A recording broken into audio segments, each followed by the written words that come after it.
de chez vous. La saison culturelle 2023-2024, une programmation formidable, drôle, émouvante, lumineuse, passionnante, sensationnelle. C'est la saison culturelle 2023-24 de Chamonix.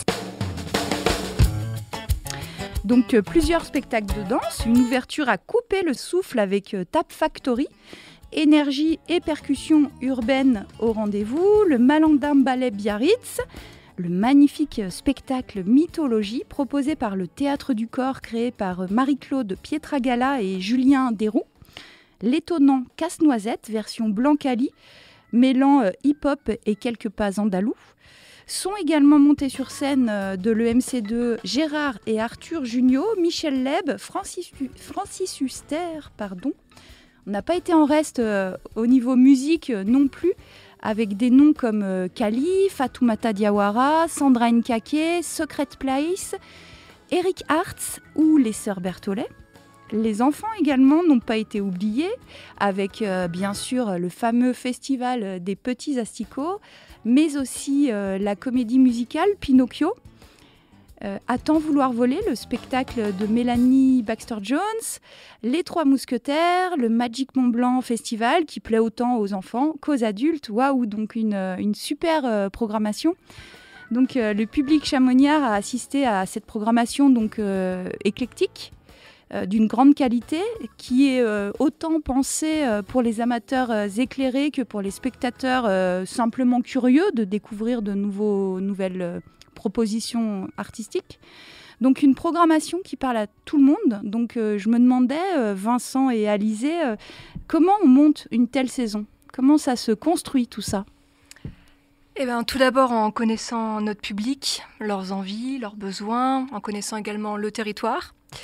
Et puis moi, je passe beaucoup de temps dans les salles de spectacle. Quelle chance. Oui, j'ai beaucoup de chance. J'ai un métier très passionnant. Je vois à peu près 50 spectacles par an. Et du coup, dès que j'ai un coup de cœur, dès que je vois que ça peut matcher, en tout cas avec la ville, j'hésite pas à le programmer. Alors bien sûr, je suis pas toute seule, j'ai une équipe autour de moi. J'ai aussi Juliette Martinez, l'élue à la culture, qui valide, une commission. Et puis quand tout le monde est bien d'accord, on valide et on le programme pour l'année d'après. En essayant de trouver justement cette pluridisciplinarité, puisque là on a vu, il y a autant de la musique que de la danse, que des spectacles pour enfants, que du théâtre. Personne n'est oublié, quoi. Tout à fait, on a la chance dans cette salle de pouvoir tout programmer. Donc c'est super pour le public, parce que tout le monde trouve son bonheur. Et puis également nous pour l'équipe, puisqu'on voit différentes disciplines. Donc oui, ça reste une grande chance. C'est la configuration de la salle qui permet de tout programmer ? C'est une politique culturelle de la ville qui souhaite programmer plusieurs disciplines. C'est vrai que par exemple dans une ville comme Lyon, chaque théâtre a sa spécificité pour pas justement qu'on se marche dessus. Nous, pour le moment, on a fait le choix d'avoir différentes disciplines et pour le bonheur du public, de l'équipe et de la ville, bien sûr. Et du coup, alors justement, ce public, c'est qui votre public il faut bien le connaître justement pour le satisfaire et voilà, mais qu'est-ce que vous sentez de ce public ? En fait, le vrai bonheur qu'on a, c'est de voir on a beaucoup d'habitués dans notre public. On a un public fidèle qui prennent leur place dès l'ouverture de la billetterie, qui se ruent sur les spectacles qu'ils souhaitent voir, car on a une jauge relativement limitée également. Mais aussi, à chaque spectacle, on voit de nouvelles têtes. C'est-à-dire que certains spectateurs vont apprécier particulièrement le théâtre, d'autres la musique. Et sur chacun de ces spectacles, la jauge en fait, d'habitués qu'on n'a pas habituellement se rend compte sur justement les différents spectacles. Si je prends l'exemple de Kali, on a vu pas mal de spectateurs qu'on voyait pour la première fois sur ce spectacle. Si je prends la saison 22-23 également, on avait Kerry James qui a brassé un nouveau public et c'est justement la volonté, c'est de continuer sur cette voie pour satisfaire les publics adhérents déjà, mais également élargir vers de nouveaux publics. Ok, et puis c'est vrai que pour le public d'habitués, il y a ce système d'abonnement qui permet de choisir 4 spectacles. C'est parfois difficile de choisir 4 spectacles, en tout cas pour moi. Il y en a toujours beaucoup plus. Mais ce système qui permet d'avoir des tarifs préférentiels et de suivre vraiment toute cette saison, quoi.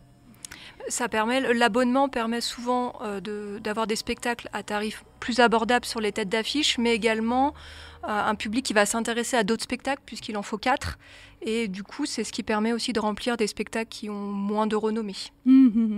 Et alors, les grands succès de cette saison 2023-24, vous diriez que c'est quoi pour vous ? On a un public qui est très amateur de danse et de théâtre, globalement. Ce sont les dates qu'on a eu le plus de facilité quelque part à remplir. Je prends l'exemple des Pigeons de Michel Leb et Francis Huster. Je peux prendre l'exemple également du Jour du Kiwi avec Gérard Jugnot. Qui ont été remplis quasi le premier mois, quoi. En 2 semaines. En 2 semaines. On a mis 2 semaines à remplir ces spectacles. Donc les grands succès, je dirais, c'est principalement ces dates. Mais comme le disait très justement Alizé, l'avantage de l'abonnement, c'est qu'en fait, on n'a pas eu vraiment de déception au cours de la saison. Dans le sens où les abonnés qui ont pris, je ne sais pas, les Pigeons et le Jour du Kiwi, se sont par la suite dirigés vers d'autres spectacles qui ont effectivement un peu moins de renommée. Et on s'est retrouvé avec un taux de remplissage global sur la saison aux alentours de 80%. Donc on est très satisfait du succès de la saison actuelle. Donc pas de petite déception sur cette saison Alors de mon côté, La mort d'une montagne a été une déception parce que ayant vu le spectacle, je trouvais qu'il avait tout son sens ici à Chamonix et j'aurais aimé qu'il y ait un écho plus important dans le territoire, qu'on puisse remplir la salle. Ce n'a pas été le cas. Alors on a eu 150 personnes, hein, c'était pas non plus. Mais voilà, je pensais vraiment que ça allait parler plus au public. Ouais, c'est vrai que. Alors moi j'étais là. C'était complètement adapté au territoire, effectivement, avec ce questionnement écologique. Voilà, qui ne peut pas nous échapper. Oui, tout à fait. Donc, ça parlait du dérèglement climatique, notamment en montagne. Et je me disais, on était vraiment la ville pour programmer cette pièce de théâtre. Alors après, elle se joue aussi en extérieur. Peut-être qu'on aurait rencontré plus de monde en extérieur. Voilà, après, on tente, on essaye des choses. Et puis parfois, on ne trouve pas forcément le public. C'est aussi le jeu. Mais bravo en tout cas pour cette saison qui a, vous en êtes content puisque vous avez réussi quand même à remplir quasi toutes les dates. On parlera de cette saison prochaine qui arrive. Aujourd'hui, on va déjà clôturer cette saison 23-24 et vous avez mené donc pendant cette année 23-24 depuis septembre tout un travail d'action culturelle en direction des scolaires. On en avait déjà parlé à l'antenne de Globule Radio, mais est-ce que vous pouvez nous en reparler, voir un petit peu ce que ça a donné au niveau des scolaires ? Qui sont les scolaires qui ont pu en bénéficier ? Et puis qu'est-ce que ça a créé comme moment particulier dans les écoles de la vallée ? Alors oui, on propose des spectacles donc, de la première année de maternelle jusqu'au lycée, avec pour chaque niveau un objectif pédagogique différent. On essaye en effet de coller le plus possible au programme scolaire pour qu'il y ait aussi un apport pour les professeurs. Par exemple, pour les maternelles, on va être sur la découverte d'une salle, comment on se comporte dans une salle, qu'est-ce qu'un spectacle, comment ne pas avoir peur du noir, pas avoir peur des bruits. Donc c'est ultra enrichissant, autant pour nous que pour les enfants. En primaire, on va commencer à essayer de leur transmettre les codes du spectacle. Et puis après, au collège, donc déjà, ils sont déjà plus habitués. On va travailler sur, par exemple, le harcèlement scolaire ou sur des thématiques sur le vivre ensemble. Et au lycée, on bascule sur des sujets sur la géopolitique, sur la compréhension du monde, des sujets plus poussés, bien évidemment. Et du coup, sur chacun de ces niveaux, en tout cas, on essaye de répondre aussi aux besoins des professeurs par rapport à ce qu'on échange sur la fin de l'année. Et pour l'année prochaine, notamment, on essaye en effet d'aller au-delà de la simple représentation, ce qui est déjà super, mais de pousser la rencontre avec l'artiste un peu plus loin, à travers des ateliers. Dans les écoles ou dans les classes. Tout à fait, on essaye d'aller au-delà.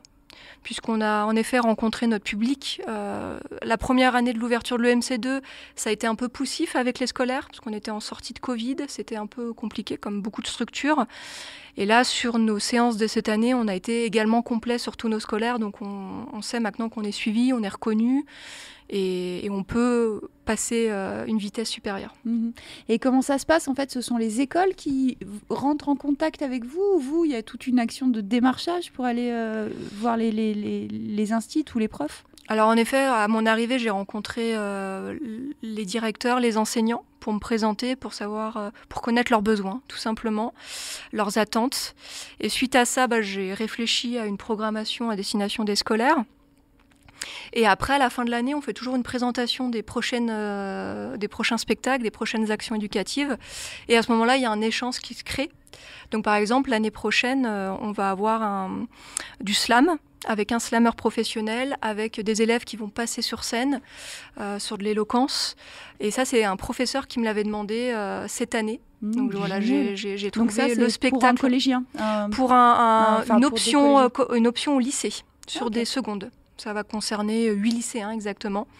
Alors on essaye en effet de réfléchir, même avec les autres structures, avec un enregistrement possiblement à la Maison des Artistes, pour qu'ils puissent garder un souvenir aussi de cette action éducative. Donc voilà, c'est un exemple parmi tant d'autres. Ok, formidable. Avant de retrouver Alizée Demély et Vincent Deschamps pour nous parler de cette soirée de clôture et de la saison prochaine, avoir peut-être quelques noms. On a concocté une playlist 100% liée à la saison culturelle qui va s'achever ce soir. Donc tout de suite, on écoute Cali et Charles-Élie Couture qui se posent une question, mais toujours la même depuis 20 ans.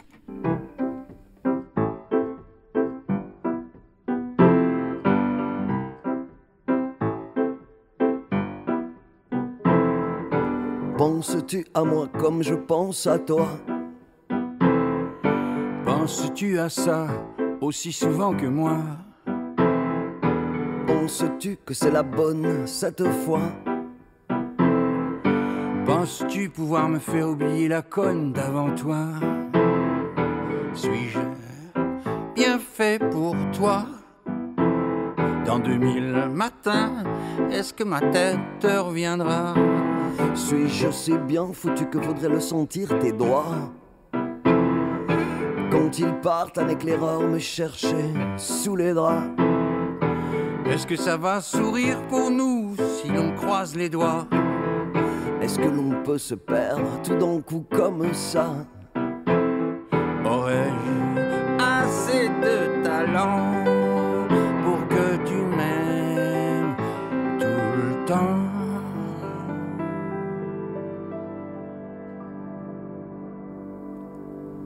Approche. Il y a cette question qui ne me lâche pas. Ouais. Où vont les canards quand il fait trop froid?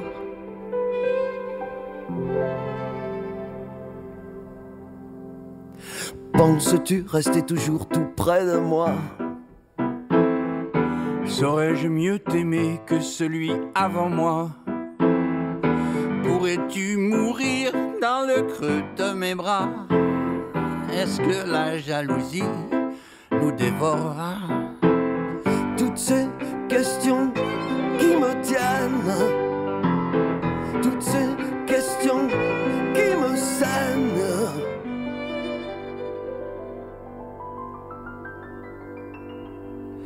Approche. Il y a une question qui ne me quitte plus. Sur qui tirent les chasseurs quand ils ont trop bu?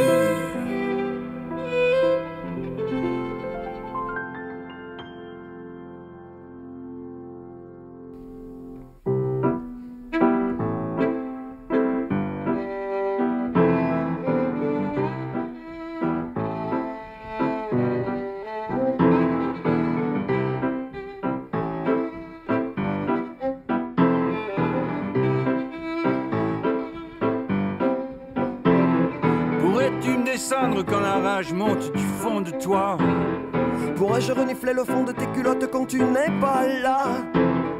Croqueras-tu toujours ma bouche avec autant de foi? Croque ma bouche, croque-la, croque-la. Ouais, croque ma bouche.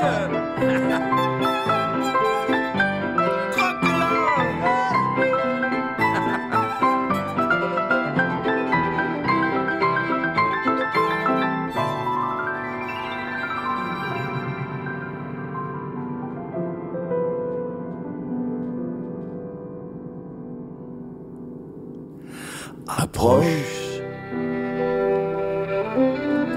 Il y a cette question qui hante mes nuits. Combien de jours de deuil à la mort de Johnny?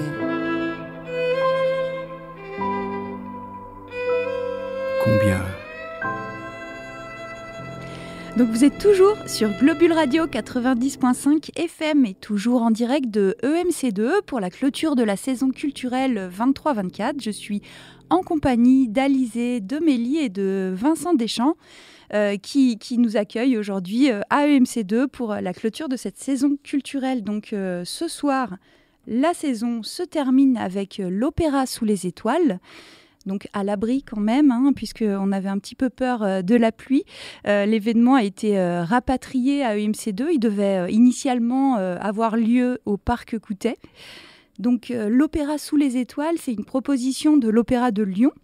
L'idée, c'est de découvrir un opéra, peut-être pour la première fois, sur un grand écran, gratuitement, dans les villes d'Auvergne-Rhône-Alpes. Donc c'est une opération qui existe depuis 2009. Nous, c'est à Chamonix, ça fait plusieurs années quand même qu'on a le droit à ces opéras sous les étoiles. Là, ça fera la 7e année. Oui, voilà. Donc c'est vraiment une opération régionale, mais qui permet, qui suit plusieurs axes. Donc qui permet déjà de décentraliser la culture. Donc c'est assez important. La gratuité, le plein air, bon c'est râpé pour ce soir, mais quand même, le plein air et l'accessibilité. Donc pourquoi c'est important de s'insérer dans cette dynamique de l'opéra sous les étoiles, lancé par l'Opéra de Lyon? J'aurais tendance à dire que déjà, le fait d'aller voir un spectacle dans une salle de spectacle, c'est un geste fort auquel tout le monde n'est pas forcément habitué. Le fait de proposer donc des spectacles en plein air permet de toucher divers publics. Couplé à du gratuit, ça permet encore de faire grossir le nombre de publics potentiellement atteignables par ce type de proposition. Ensuite, concernant l'opéra, on n'a pas d'opéra dans le coin, hormis si on va à Lyon ou jusqu'à Genève, justement, pour assister à ce type de pièces. Et c'est vrai que cette proposition de l'Opéra de Lyon permet justement de rendre accessibles des grandes pièces du registre opéra à un public qui n'y est pas forcément habitué. Concernant la décentralisation, effectivement, aujourd'hui, on est en intérieur, malheureusement. Mais si on avait été en extérieur, l'avantage aussi des pièces en extérieur, c'est qu'elles s'insèrent, dans une démarche participative également des associations. On est souvent en lien avec diverses associations qui gèrent en général des petites restaurations, de la buvette, qui permettent de se faire connaître sur ce type d'événement. Aujourd'hui, on aurait dû être en partenariat avec la Maison des Artistes, notamment dans le Parc Coutet. Et ce sera pour une prochaine fois, en tout cas, qu'on collaborera avec eux avec grand plaisir. Mais il y a le PDA qu'on accueille au micro tout à l'heure qui devait faire une petite restauration sur place. Alors, je ne sais pas si aujourd'hui, ils font à manger aussi. Ils font à manger pour nous, pour l'équipe de bénévoles et l'équipe du service culturel. Ok. Donc, c'est vrai que oui, il y a un grand intérêt donc, de rendre accessible la culture en extérieur par cette gratuité et par le plein air. Donc, il y a d'autres événements qui sont prévus dans ce cadre-là. Alors, cette année, le service justement événements et culture programme la fête de la musique au sein du Parc Coutet le 21 juin prochain. La programmation devrait arriver courant début de semaine prochaine. De même, il y a le 13 juillet, le bal des pompiers qui revient également sur l'espace public. Chouette! À savoir, ça faisait plusieurs années qu'ils étaient du côté de la Folie Douce en raison de la Coupe du Monde d'escalade, notamment sur la place du Mont-Blanc à cette même date.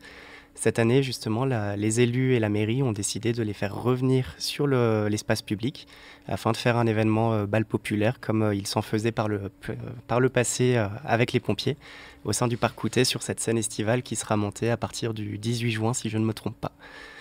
Donc scène estivale, ça veut dire qu'elle va rester en place Elle reste en place pendant tout l'été, du 21 juin jusqu'au 12 août.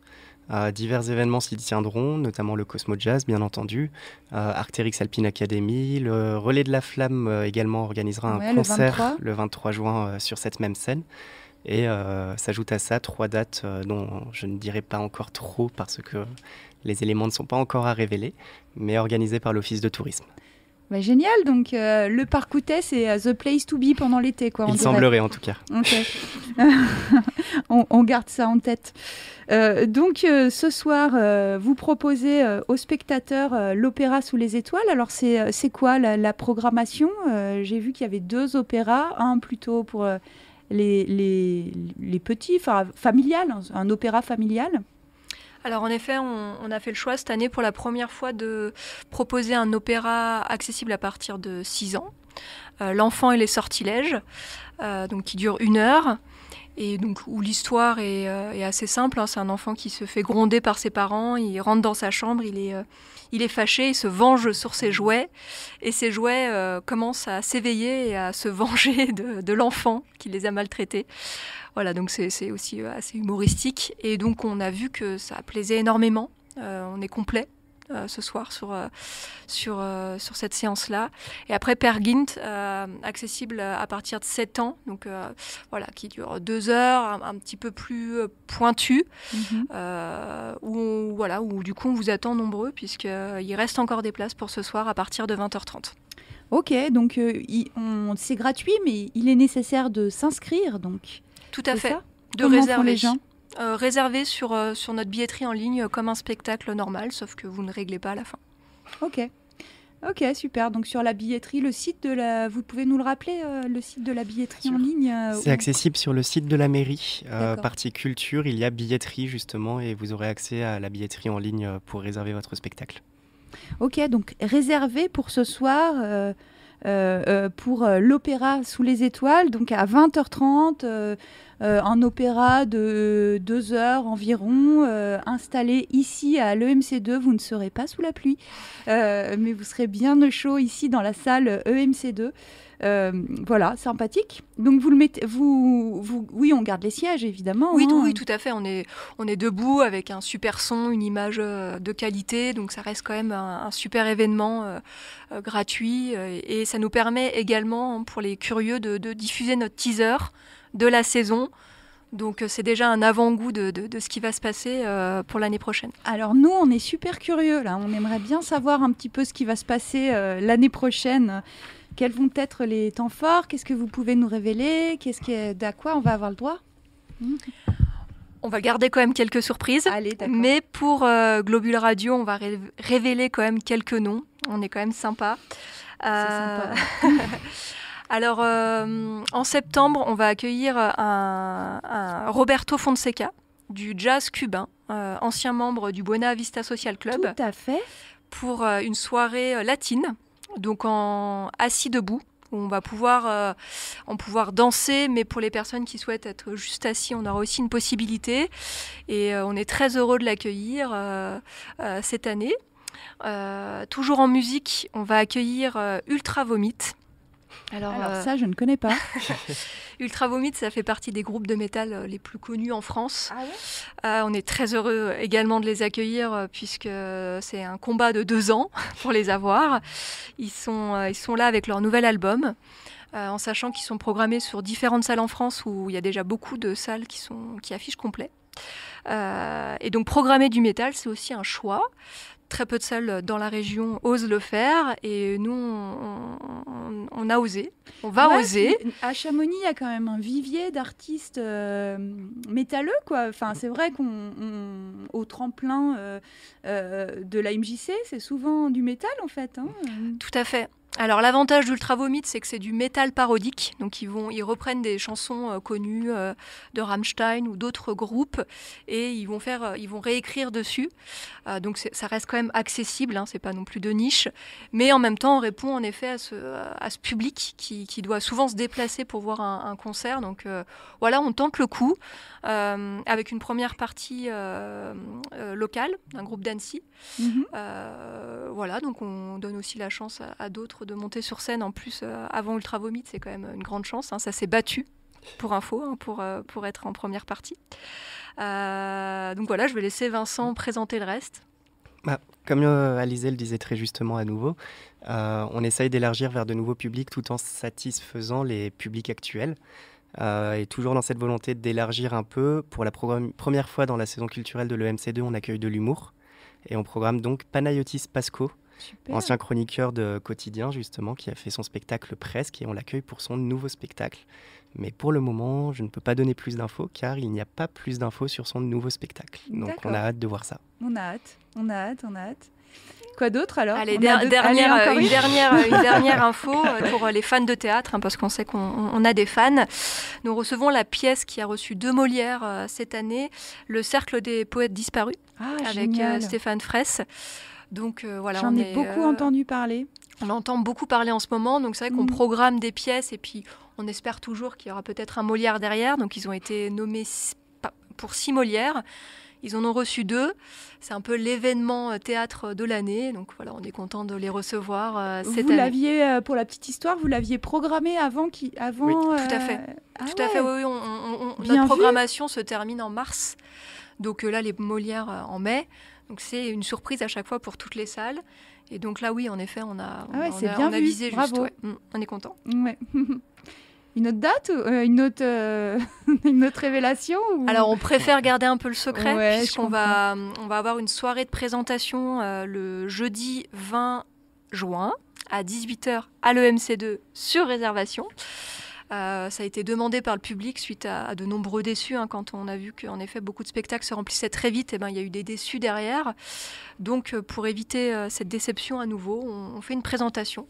D'accord. Et donc voilà, on va quand même garder quelques noms, sinon personne ne sera là. Et donc cette soirée sur réservation, c'est-à-dire pareil, par le même biais, site de Chamonix, billetterie. C'est ça. Dès la semaine prochaine, sur les réseaux sociaux, notamment de la mairie et de la saison culturelle, nous vous mettrons un lien avec la billetterie pour réserver à cette présentation si vous souhaitez découvrir en avant-première les dates de la saison à venir. Ok. Et la billetterie, sinon, ouvrira quand? On le sait déjà ou...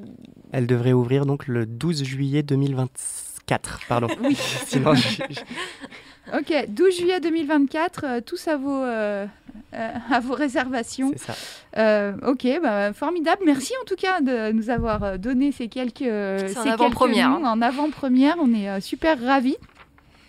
Ce soir aussi, vous invitez les bénévoles de cette saison culturelle à partager un verre pour les remercier de leur activité bénévole au sein de cette saison culturelle. Donc il y en a beaucoup. Comment ça fonctionne tout ça aussi? Alors, c'est vrai que dans le monde du spectacle vivant, on ne se rend pas forcément compte de tout le travail nécessaire avant que l'artiste ne parvienne jusqu'à la scène et joue devant les spectateurs. Avant les spectacles, il faut accueillir les artistes, aller les récupérer parfois. Sur place, il faut donc les nourrir, bien entendu. Ils sont nourris et logés. Et l'accueil du public également demande souvent des petites mains supplémentaires pour justement placer le public dans la salle, aider le public qui ne s'y retrouve pas forcément dans cette salle en termes de placement. Et il arrive à de très nombreuses dates que nous faisions appel à des bénévoles pour leur permettre à la fois de bénéficier du spectacle gratuitement, mais également de nous donner un petit coup de pouce quand on en a rudement besoin. Et on ne saura jamais trop les remercier. Et ils sont nombreux alors? Ça dépend peut-être des dates. Ouais, ok, d'accord. Sur des concerts debout, on va avoir besoin de plus de monde. Là, notamment cette année, on va avoir un vestiaire pour les concerts debout. Donc là, on va demander aux bénévoles. Et puis, selon le nombre d'artistes qu'on accueille aussi, c'est sûr que ça va déterminer le nombre de bénévoles derrière. Mmh. Et sur certaines dates, sur certaines dates, il y avait un bar tenu par des associations aussi. Ça, c'était aussi une chouette idée, je trouve. Vous allez recommencer? On souhaite vivement recommencer l'année prochaine, principalement sur les dates qui s'y prêtent, donc souvent des concerts et musique actuelle. Mais c'est vrai qu'il y a une vraie volonté de la part de la mairie de tisser du lien avec les associations locales et de permettre au public de la saison culturelle de rencontrer les associations locales justement au détour d'une discussion sympa autour d'un verre, mais inversement également de potentiellement attirer le public des associations sur des spectacles de notre saison. Et donc c'est du gagnant-gagnant et tout le monde y trouve son compte. C'est vrai, bonne idée. Donc les prérequis alors pour une bonne saison culturelle, la connaissance du spectacle vivant, des publics, on l'a dit, des coûts, les 3, il y en a d'autres. On va dire que c'est les 3 principaux, en effet. Quand on arrive déjà à maîtriser les 3, on est déjà content. Et puis, en effet, peut-être se renouveler. Parce qu'on a un public, là, en effet, comme l'a dit Vincent, fidèle. Mais on veut toujours aussi attirer d'autres publics, parler à tout le monde. Donc, c'est aussi se questionner. Et là, en tout cas, sur l'année prochaine, on a un vrai renouvellement. Donc, j'espère qu'il trouvera son public à Chamonix. Mais bien sûr, on en est sûr. Avant d'accueillir donc le PDA de prévention spécialisée là, qui est en train de préparer à manger donc, pour les bénévoles, vous ne m'avez pas dit d'ailleurs concernant ces bénévoles, si on veut devenir bénévole pour la saison culturelle, comment fait-on ? Alors, le bénévolat est ouvert à absolument tout le monde. Il suffit de candidater en envoyant un mail à l'adresse culture@chamonix.fr et on n'hésitera pas à vous rappeler avec vos coordonnées. Signez bien avec vos coordonnées, on n'hésitera pas à vous rappeler pour faire appel à vous sur les dates où il sera nécessaire d'avoir des bénévoles. Ok. Donc avant d'accueillir le PDA qui prépare à manger donc pour les bénévoles, le PDA de prévention spécialisée, on retrouve la magnifique Fatoumata Diawara qui était ici en concert pour cette saison 2023-24. C'était un très joli moment.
Eh bien, je vous avais annoncé qu'on allait rencontrer maintenant le PDA de prévention spécialisée, mais en fait, on avait encore un petit peu envie de discuter avec Alizé et Vincent pour qu'ils nous donnent encore d'autres noms. Non, c'est pas vrai. Ça, il va falloir attendre le 20 juin pour la soirée de présentation qui est à 18h, cette soirée de présentation.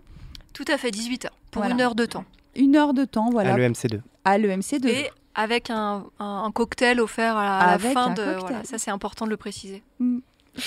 Donc, voilà, cette saison culturelle permet de rendre quand même... on l'a dit, faisait des choix qui étaient audacieux et qui étaient pluridisciplinaires, puisqu'on essaye de parler un maximum à tous les publics, et vous rendez cette culture accessible à tous. Donc, pourquoi c'est important pour vous en tant qu'agent culturel, d'inviter le public et de rendre cette culture accessible à tous ? La culture, c'est une compréhension du monde. Elle permet de mettre en lumière des faits de société, de s'émanciper, de se questionner et planter des graines aussi pour une société plus égalitaire. Donc je pense que c'est un devoir de la rendre le plus accessible possible, d'avoir aussi une éducation populaire. Et je garde toujours en tête quand je reçois des artistes, des danseurs, ils me disent tous, en fait j'ai vu un spectacle un jour et je me suis dit pourquoi pas moi. Et c'est vrai que ça me pousse à justement à l'offrir au plus grand nombre, et notamment aux enfants, pour qu'ils ne s'interdisent rien dans la vie. Et c'est depuis toujours l'accessibilité des spectacles est le fer de lance de la mairie de Chamonix. On travaille notamment avec le service social pour rendre ces spectacles accessibles à des familles qui sont éloignées ou empêchées. Donc dans l'équipe, en tout cas, c'est un devoir pour nous de rendre ces spectacles accessibles à tout le monde. Oui, puis c'est vrai que les centres de loisirs aussi, vous permettez, par exemple, je pense au Festival des Petits Asticots, vous permettez l'accès aux enfants qui sont au centre de loisirs de venir voir ces spectacles. Et voilà, je pense que ça aussi, c'est une démarche vertueuse. Disons. Tout à fait. Je rappelle quand même que le tarif est de 5 €. Pas par personne, c'est même pas pour les enfants, c'est pour tout le monde. Pour les scolaires, les prix sont de 3 € de maternelle jusqu'au primaire et 5 € collège-lycée. Donc on a vraiment des tarifs qui sont accessibles, attractifs, et du coup c'est aussi c'est une politique de la ville qui souhaite vraiment miser sur ces spectacles-là. Château-d'Esch notamment, qu'on a accueilli dernièrement, a tourné à l'international. C'était un spectacle de très grande qualité, comme les autres, mais qu'on a offert au jeune public à un tarif vraiment accessible pour priver personne justement de la beauté de ce spectacle. Merci en tout cas à tous les deux d'être venus au micro de Globule Radio, de nous accueillir ici à l'espace Michel Cros, à l'EMC2, sur la place du Mont-Blanc, pour cette soirée de clôture de la saison culturelle 23-24 avec l'Opéra sous les étoiles. Donc on le rappelle, le spectacle familial est complet.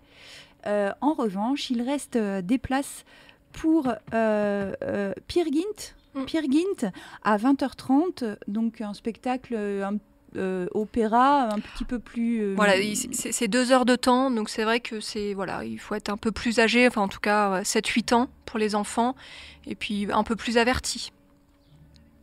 Ok. Donc on vous attend nombreux pour cette clôture de saison culturelle, et puis on vous rappelle la soirée de présentation du 20 juin à 18h.